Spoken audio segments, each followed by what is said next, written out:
Nel libro di Ascanio Marinelli invece è proprio così, perché l'amicizia lega ragazzi, in questo caso perché lui parla dell'adolescenza e della giovinezza ed è il suo percorso autobiografico, ragazzi che condividono il percorso della droga. E quanti amici, appunto amici per morire, purtroppo, si uniranno al protagonista, perché adesso andremo a vedere, non è Ascanio che scrive, sì, è lui che scrive, ma affida la sua storia al personaggio Liano Lita. E quindi a Liano, strada facendo nella vita, quanti altri ragazzi si uniranno su una strada per molti senza ritorno.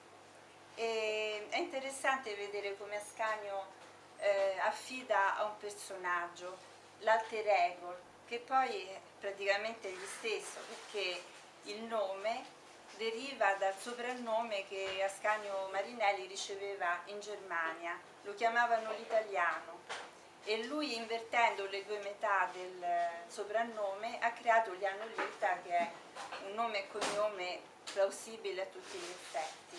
E diciamo appunto l'amicizia, ma importante è anche un'altra cosa, ma come l'autore descrive, perché il contenuto sì è fondamentale in un libro, lo sappiamo, cioè ci vuole materiale da raccontare, ma l'operazione che fa Ascanio è molto intelligente, è molto originale, perché ha uno stile asciutto, scevro da compiacimenti letterari, così, insomma, assolutamente non autoreferenziale. Allora, i fatti di questo libro sono rigorosamente veri e sono stati verificati anche da questi miei amici, quelli che ancora vivono. E sì, hanno detto fino a un paio di mesi forse di differenza, che non ci riusciamo a ricordare precisa la data, ma i fatti sono assolutamente veri. Quello che non è assolutamente vero, perché io non lo so, è quello che mi sono vissuto io nei confronti della mia famiglia. Io ho raccontato i fatti che mi sono vissuto io, non ho raccontato i fatti in assoluto come erano, perché non lo posso giudicare. Se io da ragazzino di 9 anni mi vivo una situazione in un modo, per me la situazione è quella. La verità che c'è dietro non la posso raccontare, me la possono raccontare mia sorella, può raccontare mia zia, mia madre, che ne so, qualcuno che c'è stato e che l'ha vista con altri occhi. Io mi sono vissuto queste cose e questo ci tengo molto a dirlo, perché altrimenti uscirebbe fuori e dici sì, ma tu scrivi le cose che non sono vere, no? Per me erano vere così, poi magari mi sbagliavo, per carità, stavo per cadere, visto. E Liano Lita, come giustamente diceva lei, io stavo in comunità a Botticella di Nova Feltria, che è una succursale, diciamo così, di San Patrignano, e quando mi permisero di cominciare a scrivere, io lo facevo durante la giornata, e scelsi questo personaggio perché il primo libro che ho scritto è un'autobiografia, ma è molto romanzata, ci sono molte metafore, eccetera. E questo mi ha aiutato cioè ho dovuto creare un personaggio che non avevo, perché i fatti non sono esattamente stati quelli. Il principio è stato quello, ma i fatti sono stati un po', io ho spostato le città, le persone.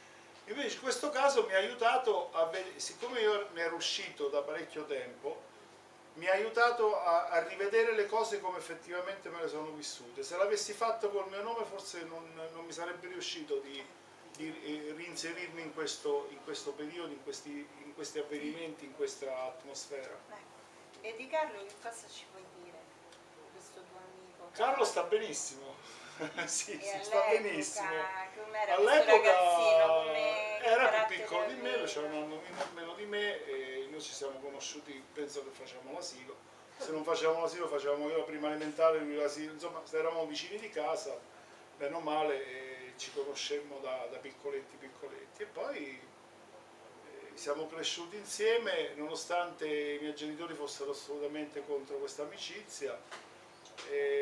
Loro la vedevano in un modo, io la vedevo in un altro, poi per certi versi avevano ragione loro, per altri versi avevo ragione io, cioè non era tutta colpa sua quello che combinavo io, però effettivamente non è che era la migliore amicizia che si potesse augurare a un figlio. Perché? Perché lui aveva delle idee ben precise, aveva un modo di rovinarsi la vita ben preciso, e piacque tanto anche a me. Cioè, mi devo lavare gli occhiali, se no io ho il problema opposto, non devo mettere gli occhiali per leggere. Dove la prendete quella roba? Dico. La domanda sembra restare sospesa per un po', in mezzo alla stanza, e posarsi infine da qualche parte. Siamo seduti in salotto a casa di Carlo e Lurid ci racconta delle storie bellissime, anche se il mio inglese non basta per capirle del tutto. La compriamo fuori, è la risposta secca. Sì, a barattoli. Quanto cazzo mi credi deficiente? Lo vuoi proprio sapere quanto? Carlo, sei anche un pivello come me, sa che l'euro si compra a grammi, ma quel barattolo ce n'è per un etto o più, quindi non è euro, è morfina. Ah, giusto, quella te la regalano. Cazzo Liano, non puoi pretendere che ti dica tutto. Non ti ho chiesto tutto, solo dove l'hai presa. In farmacia. E te la danno senza ricetta. Scemo che sei, vieni, ti faccio vedere una cosa. Andiamo in cucina. Apre l'armadietto sotto il lavello, lo svuota e ne toglie il piano inferiore. Sotto ci sono diversi barattoli marroni di vetro e una quantità di scatole. Cristo, ce n'è per un esercito. Prendo un barattolo e me ne mostra l'etichetta. A mano c'è scritto eroina e sotto, più in piccolo, diacetilmorfina.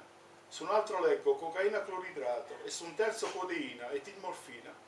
Le scatole sono quasi tutte di Talvin e Pentalgina, ma ce ne sono anche di Mandrax, Donatin e Cardiostenol. C'è anche un bottiglione di Laudano, tintura doppio, e uno di sciroppo alla codeina, ma sono da un paio di litri, quindi non ci vanno.